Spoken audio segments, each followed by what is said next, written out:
Welcome to Super Talk Outdoors, where we celebrate every single Monday at lunchtime the world-class outdoors of the state of Mississippi, because as I say every week, we're the capital of the outdoors in America. I want to thank you for joining us on the powerful Super Talk Mississippi radio network, or on Super Talk TV at C Spire TV. Or you might be watching the show on YouTube or Facebook, or listening on your favorite podcast. If that is the case, it is April the 8th, 2024. Man, is this year zooming by. Listen, I have a wonderful announcement this morning. Mississippi Land Bank is now one of our new presenting sponsors of Super Talk Outdoors. We're so thrilled to have them. We're actually going to have more exciting presenting sponsor news next Monday. But for over 100 years, Mississippi Land Bank has been one of the premier lenders for land in the northern 32 counties of Mississippi. I should also point out that they also helped some friends of mine recently get some great deer and duck property. I'm thrilled to have Mississippi Land Bank as one of the presenting sponsors.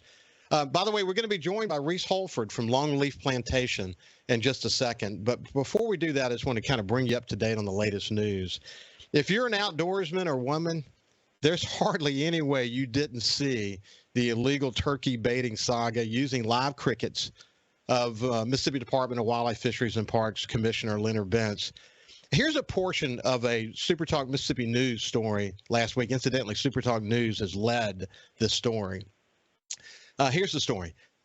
Less than a day after the news broke that Mississippi Department of Wildlife, Fisheries, and Parks Commissioner Leonard Bentz Jr. was under investigation for illegally hunting abated land, it has been confirmed that Bentz was cited. The commissioner told SuperTalk Mississippi News via email early Tuesday morning that conservation officers notified him that he had been issued a citation following the incident that took place on Friday.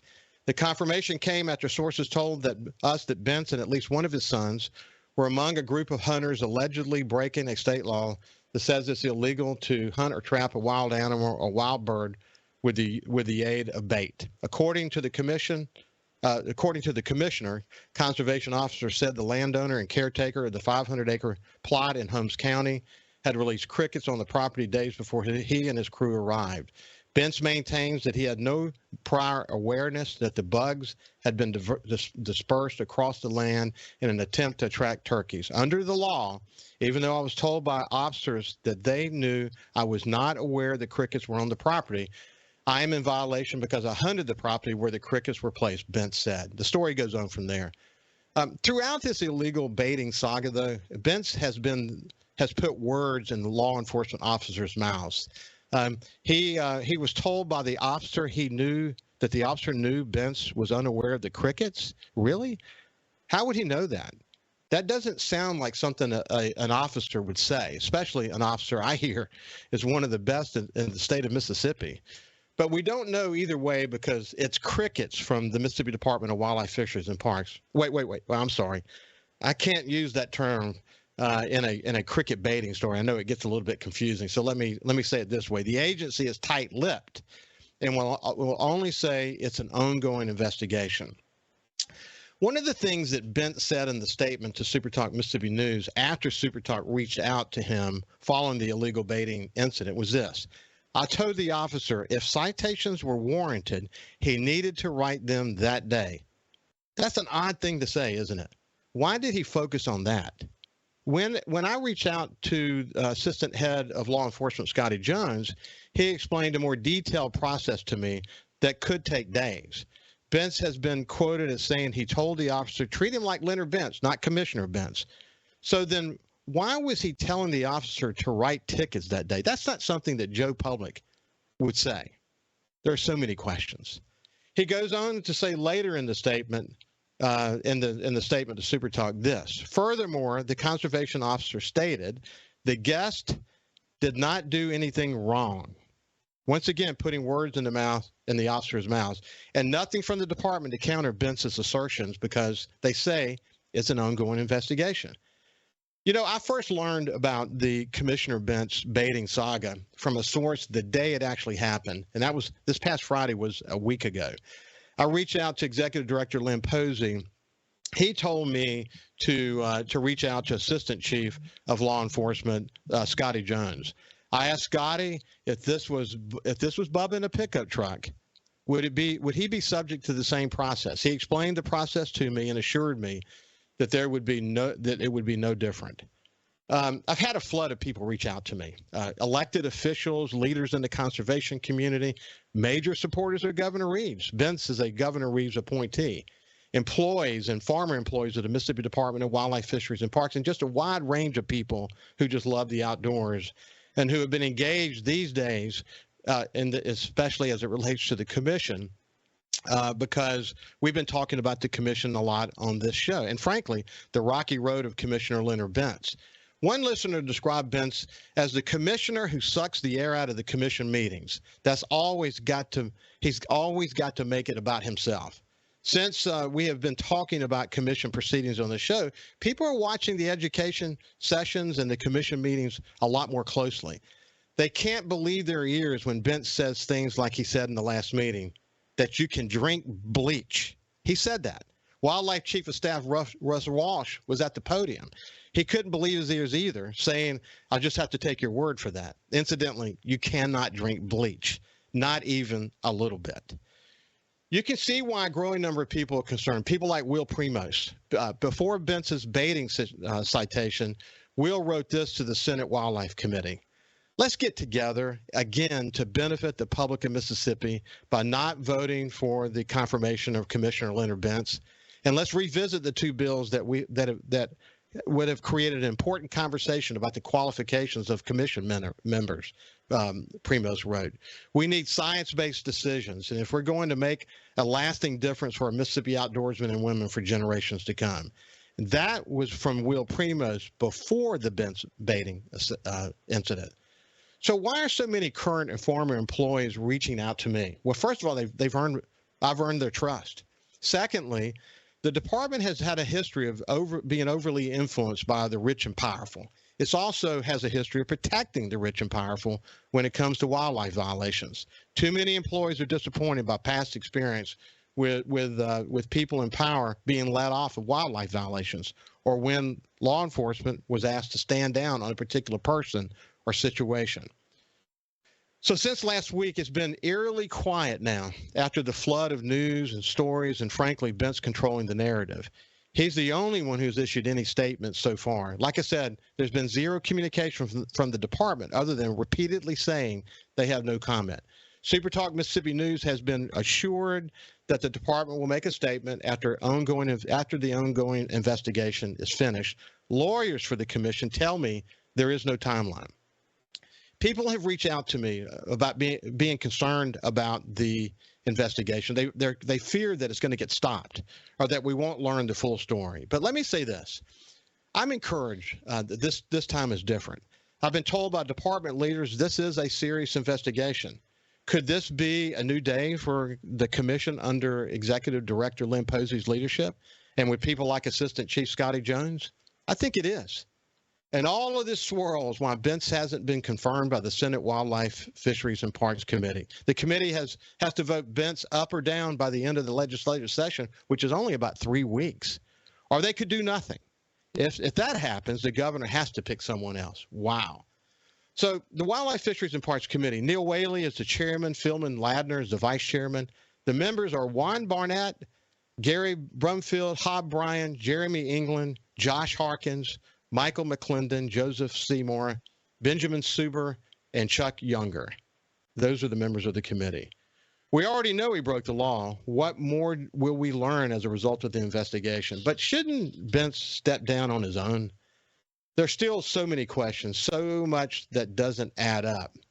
If the property owner did not know it was illegal, which is what's said, he said that he didn't know it was illegal to put crickets out, then he would have had no reason not to tell folks crickets were released, right? Especially given Bentz said he specifically asked before he went hunting about baiting. It just doesn't add up. But again, the law is clear. It says that no knowledge of the bait isn't a defense. If there's any doubt, don't go. Has there been prior hunting violations of the owners or caretakers on this property? I have heard that there were. What were those violations? Was Bentz aware of those violations? Don't you think a commissioner should be beyond reproach? If you have any doubt, don't go. Why take the chance? Bentz sent this to a number of Mississippi Department of Wildlife, Fisheries, and Parks law enforcement folks. I hope this message finds you well. I don't hunt turkeys over bait, but according to how the law is, I did hunt the place where crickets were turned out, and I should have known better. He goes on from there. But what did he mean by he should have known better? The person who sent this interpreted the text this way: I'm guilty, but not really. Flawed law. When we come back on the other side, I'm going to share a couple of questions with you, and then we'll move on and visit and have a conversation about Longleaf Plantation. We'll see you after this. Welcome back to Super Talk Outdoors. When we went to the break, we were talking about this this live cricket baiting saga of Leonard Bentz, and just got a couple of other things I want to share with you. On a totally separate issue, Leonard Bentz actually killed a turkey earlier in the season. Did he properly report that turkey on the Mississippi Department of Wildlife, Fisheries, and Parks turkey reporting app? If not, is that another violation? So there's a lot of questions about this, and I sent a long list of questions over to the department. I'll just share a couple with you. Where did the illegal hunt take place? We know it's Holmes County, but we don't know the specific property. I've heard what property it was, but it hasn't been reported officially. Who was in the hunting parties? Of all the people involved, who knew about the crickets? Who was cited? Who wasn't cited, and why? When did Mississippi Department of Wildlife, Fisheries, and Parks law enforcement get a tip? What was the tip? Who were the officers involved? Was there surveillance involved on multiple days? Is there video evidence, audio evidence, pictures? Have all the parties been interviewed? How many crickets were released? By the way, I heard somewhere between 4,000 and 7,000. That's a lot. Who bought them? Who released them? Did anyone in LE law enforcement observe the release of the crickets? When were they released? Is there video evidence, pictures? How deep does the investigation go? For example, are electronic communications like text messages part of the investigation, GPS cell data, other electronic evidence? What other evidence has been gathered? Were trail cameras involved or taken by law enforcement as evidence? What was Bentz's demeanor during all of this? Did he try to stop the investigation, call anyone, claim he was a commissioner, or act in any way other than cooperating? Did he in any way discourage law enforcement from taking any action or try to keep them from taking any evidence? Was he evasive in his answers to any of the questions? Wow. There are many, many more questions. There's a lot of folks waiting to hear the department's explanations of the events of that day and the days that follow. But will this happen before the Senate confirmation hearing? It needs to. The Senate now has the opportunity to make a statement. When is enough enough as it relates to Commissioner Bentz? When is all this noise that's taken away from the conservation efforts of this state going to be too much? Like I said recently, this is a serious time for wildlife conservation in Mississippi. There are serious issues to tackle, and it's going to take serious people to get this right. We simply cannot afford to get it wrong. The stakes are just too high. Isn't it time to stop all the noise? I want to thank the growing number of people watching this situation closer. Like I have said so many times on this, hundreds of times probably by now, sunlight is a powerful thing. So now let's move on. I want to shift gears now and move over to my friend Reece Holford, who is with Longleaf. He's a general manager at Longleaf Plantation. We're going to tell his story, and we're going to talk about Longleaf Plantation. We'll tell you what that is here in just a second if you've never heard the term. Reece, how you doing, my friend? I'm good. How are you this morning? I'm doing great. We made you tilt your camera down before we got started, but up above the camera where you can't see it is a beautiful longleaf picture up there. That's a special place, isn't it, Reece? It really is. It's special to me. I've been around this place a long, long time. Started working out here when I was actually 14 years old, till the time I graduated from Southern Miss, and then was so blessed to have the opportunity to come back as a manager almost 26 years ago. Southern Miss to the top. That's whole family are Southern Miss graduates, except for one son who went to Auburn. So, look, we're going to get into details about Longleaf Plantation, and we're going to kind of retrace your past as well and your love of the outdoors. But when you're just like on an elevator with someone and they say, I've not heard of Longleaf Plantation, how do you tell people about it in an elevator ride? Well, it's hard to explain or you give a true overview of Longleaf just in a conversation. But, Longleaf, what we do, we're a resort.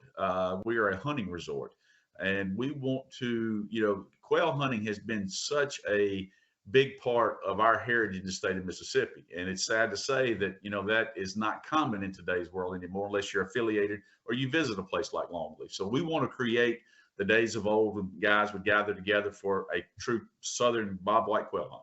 Yeah. So, listen, when I was growing up, a really kind of famous military guy, his name was General Eubanks, lived across the street from me in a place called Bayview in Gulfport. And he had bird dogs. And he used to take me with him with those bird dogs to train them. And he was a big quail hunter. So that would have been back in the 1960s. Right. Quail hunting was hot back then, man. Oh, I mean, things have changed. We know why. I mean, they need a certain kind of environment to thrive, and those environments, unfortunately, are fewer and far between these days. But you guys have done a great job of kind of bringing all that back. Hey, tell people where Longleaf is, and then we're going to shift gears for a second and come back to you. We're located just outside of Purvis, just about 15 miles south of Hattiesburg. And we manage 4,300 acres here strictly for bobwhite quail habitat. Everything we do is to create habitat for bobwhite quail. And there's so many things that come along with that as far as we create an experience. And that experience, goes along with camaraderie, fellowship, cuisine, accommodations, and all of the above. What a vision to create something like this, that 4,300 acres. And look, I know a wide variety of people who have been there hunting. In fact, I just had some quails from your place not long ago. We grilled them. But man, I'm telling you, man, it's the word on your place, the lodge, the food, the service, the experience, the camaraderie is top notch. It really is. We'll come back to kind of break all that down in just a second. But you graduated from University of Southern Mississippi, but long before you did that, someone taught you a love of the outdoors. Where did that come from? Well, I grew up hunting. I have to say my dad did. My dad started taking me hunting. We started squirrel hunting when I was 5. So back then we deer hunted as well, but just didn't have the number of deer we had in the 70s like we do now. So I started with that and then just grew to love it all. I mean, I really enjoy being in the outdoors. You're out there, you see what God has created, what he's blessed us with, and, trying to preserve that. And then for future generations is just something that has always been a passion to me. Well, to start at Longleaf at the age of 14, what introduced, I mean, that's obviously, if you went there at 14, you're still the general manager today.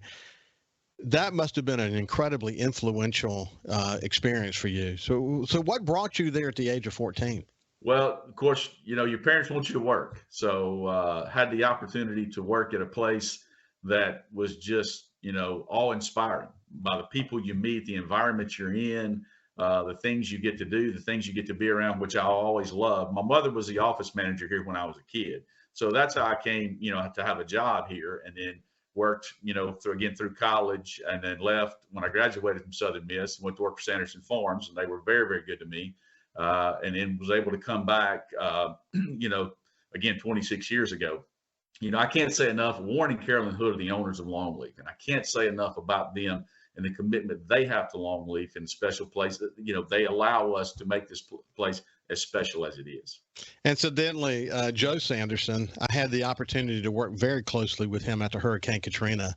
I worked with Haley Barber to form the Governor's Commission on Recovery, Rebuilding, and Renewal. I was the chairman of the tourism recovery planning effort. And Joe came in and he had tremendous responsibilities because, people think of Katrina hitting the coast, but it really hit all of Mississippi. Correct. And Joe had a very important role in that effort. And it was a pleasure to get to know him better. Of course, they've since sold Sanderson Farms, but you got a chance to work for one of the classic families in this state in terms of entrepreneurial capabilities, didn't you? Oh, no question about it. And I was at the corporate office there and got to know Mr. Joe very well, and just an unbelievable individual. And, just like Mr. Hood, just so thankful to get to know both of those guys and learn about life from those guys.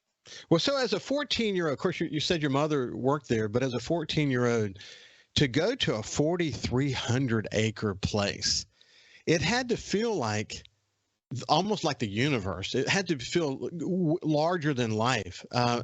How did you take all that in?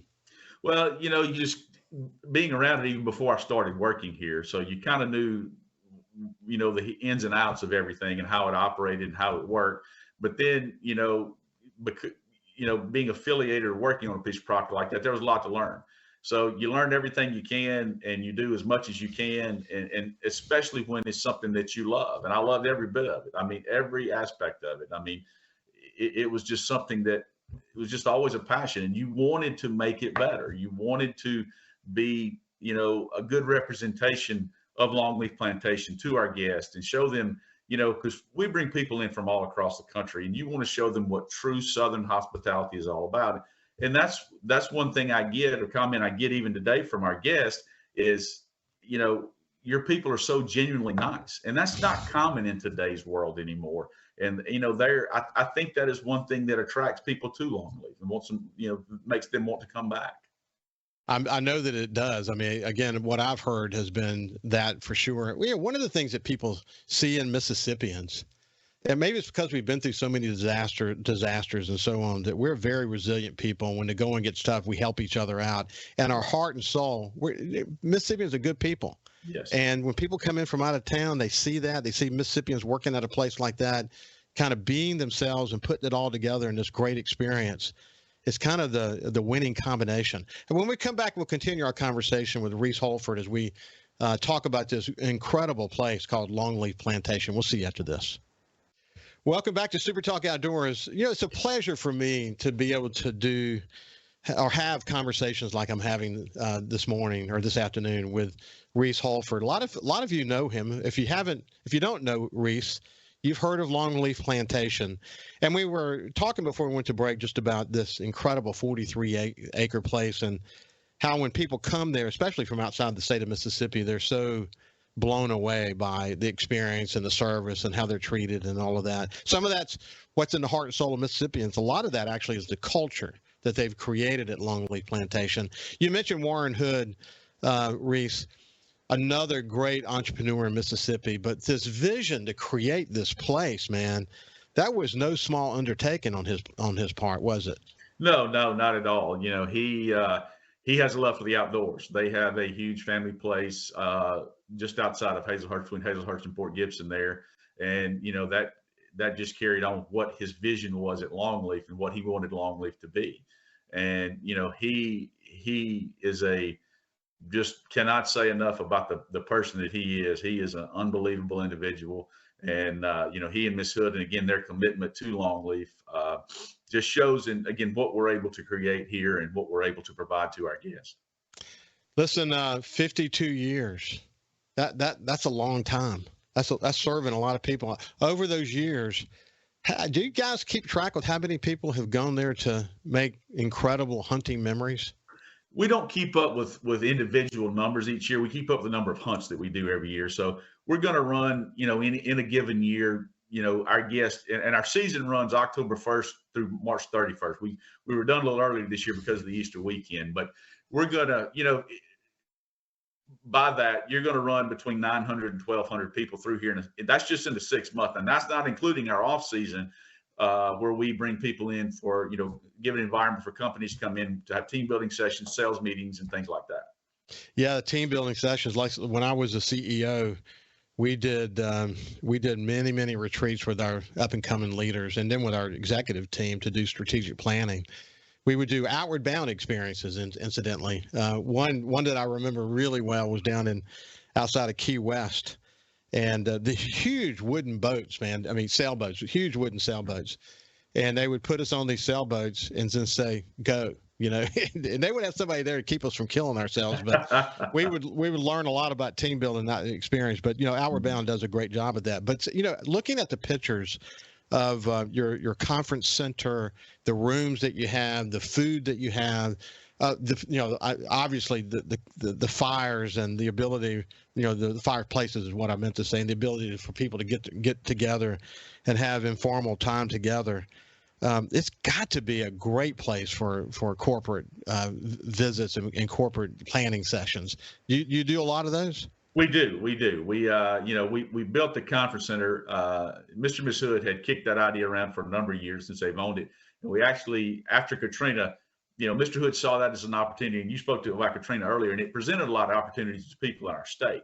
Well, Mr. and Ms. Hood saw the opportunity that, hey, Longleaf is very, very nice, but we can take it to another level. And they did. And their commitment to that allowed us to do the things that we did to make Longleaf a truly 5-star experience. One of those was to build a conference center, which we did, which has generated a lot more interest in our off-season months. For, again, like we talked about, for companies to come in and do, a lot of corporate retreats.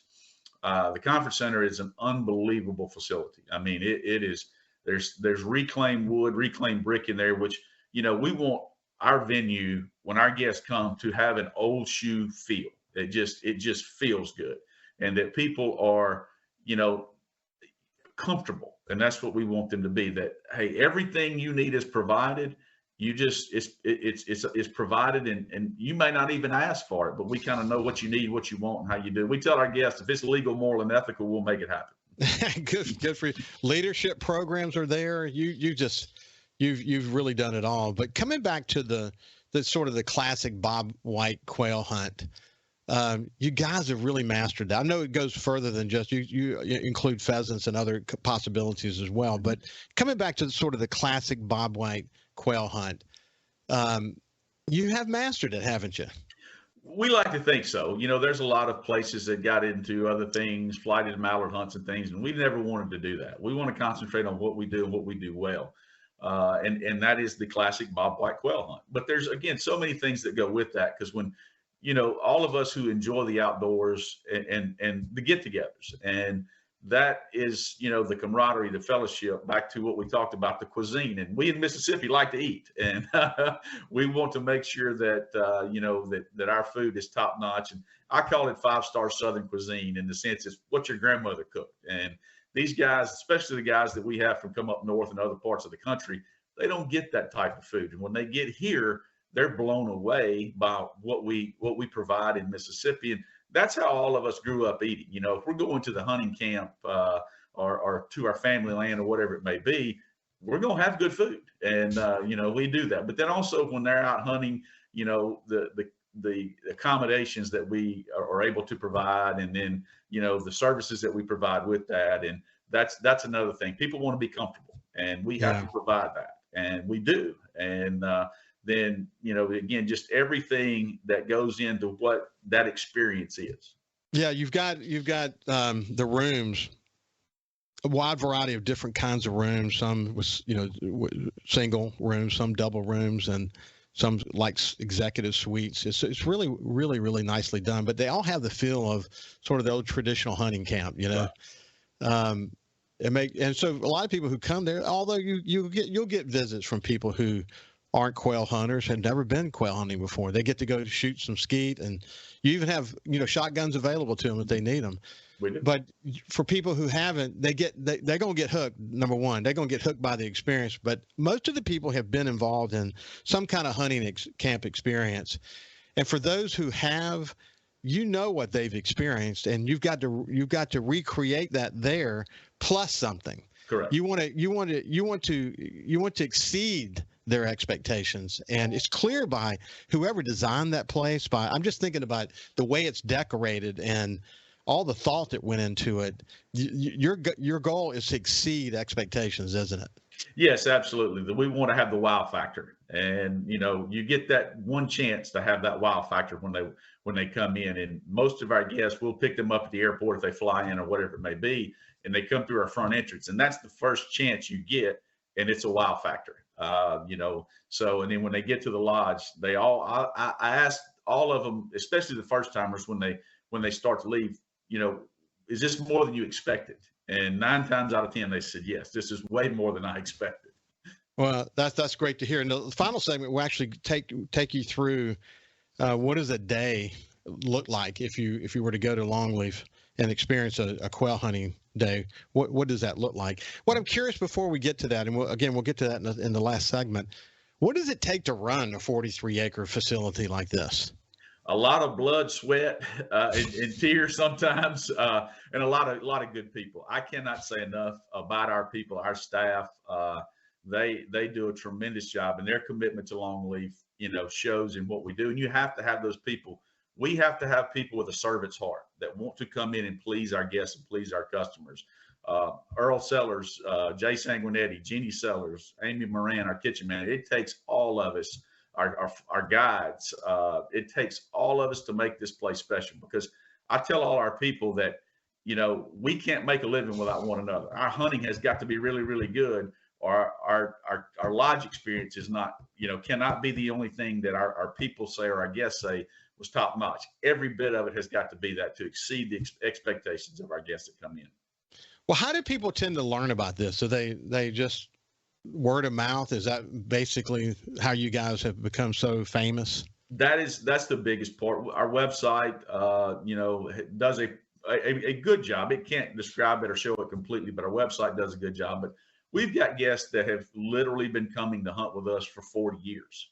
And, to me, that is I'm proud of that. I'm proud when those guys come back. I'm so proud when we have guests that want to book their retreat a year in advance when they leave. And we have so many that are doing that to get the dates that they want now, because we're doing so many more hunts than we used to. And, it's just, to me, it's a compliment of Longleaf when those guys, can go anywhere in the world they want to go. We've got a huge group out of Atlanta that comes in every year and brings 30 to 35 guys in.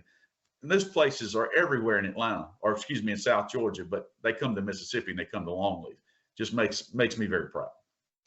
Yeah, I can't imagine another place topping it. Now they can try, but 52 years of sharpening that saw, making it the best it can be on 4,300 acres.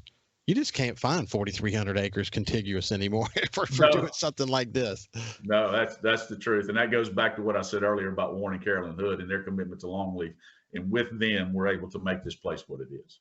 Well, we're visiting with Reece Holford, who's the general manager of Longleaf Plantation. What a special experience it is. I personally haven't had the opportunity to go. I've been invited a couple of times, and for whatever reason, it just didn't work out. Eventually, I'll get up there and look at it with my own eyes. But what I've heard from my friends is absolutely outstanding. When we come back on the other side, we'll talk about a day in the life of a hunter. What is it like? What's your experience when you go to Longleaf Plantation? We'll see you after this.